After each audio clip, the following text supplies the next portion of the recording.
topic we have is how, the 50-50 split and stuff like that. Apparently, MLB is projecting to lose $640,000 per game without fans. Okay. I think that number's low. I do too. And like I told you earlier, I saw an article that ESPN had where some guy named Patrick Reish, he's the director of sports business program at Washington University in St. Louis. He estimates that the MLB is losing $75 million per day. That's a pretty good amount of money.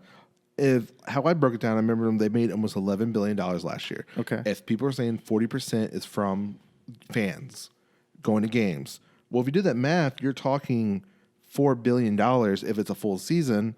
And if you break it down like that, you're talking $27 million a day if there's 15 games going on. So if you break it down that's a lot of money compared to they're saying 600. But apparently the figures calculated by MLB and its clubs is that 39% is local gates as tickets. Okay. Followed by 25% central revenue, 22% local media, 11% sponsors, and 4% other. So all that includes players of the game, I guess, because sponsors at the stadium, the Pepsi corner, the Coca-Cola corner, like at City. Sure. Oh well, fans not going to see it, so we're not going to pay for that sponsor. I agree. I guess that's kind of where, but if details who pays the $37 million. Fox pays, $310 million Turner pays, $27 million by ESPN, $30 million by MLB Network, and $50 million by International and other. Like, sorry, owners, you were trying to get up with the big dogs. Like NBA is climbing, is way ahead of you, and you were making $11 million last year. Like you thought you can try to get $15 million next couple, $15 billion. This is going to slow them down, especially if there's no season. Right. And I mean, like you said, $640 per game or $75 million a day, no matter how you cut it, it's a lot of money they're losing, which is also another reason they're having concerns over agreeing to a 50-50 split. Yeah. And the biggest thing, I think, is revenue. If there's a season, they need to fix this right away. I don't care if it's this season, just this season, it needs to be going forward, is the blackouts like we talked. Absolutely. Yeah, they got to take care of that regardless of what's going on. It was mad. Like, it pissed us off that we have to watch national broadcast when the Mets play Nationals. Right. But when I understand that if you're in California trying to watch your team, you can't watch it like a lot of your teams in California because there's so many teams in Southern California.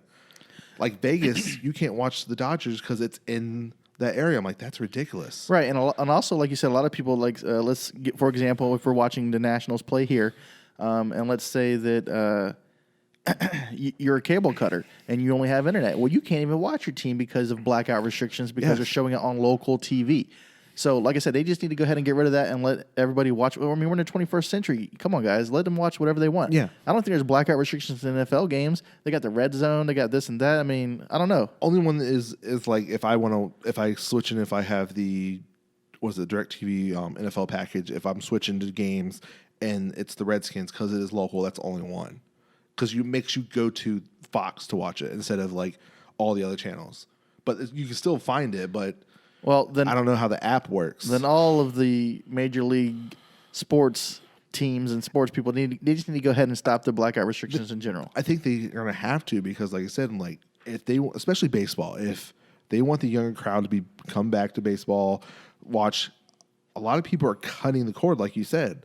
I did it. I only have cable. I only have internet. I don't have cable no more to watch ESPN and stuff. I have my parents log in so I can watch The Last Dance and stuff. But you can watch somewhat live, but that's the only thing I thought about getting cable before because I'm like, I need to watch sports because there wasn't there yet. Now there's getting more and more availability to watch live sports, but baseball was ahead of time to get in the MLB app, be able to purchase so you can watch on your phone on to go, but the blackouts is still restricting them.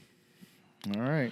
So by fixing that, they can maybe get some revenue, but who knows what they'll agree upon.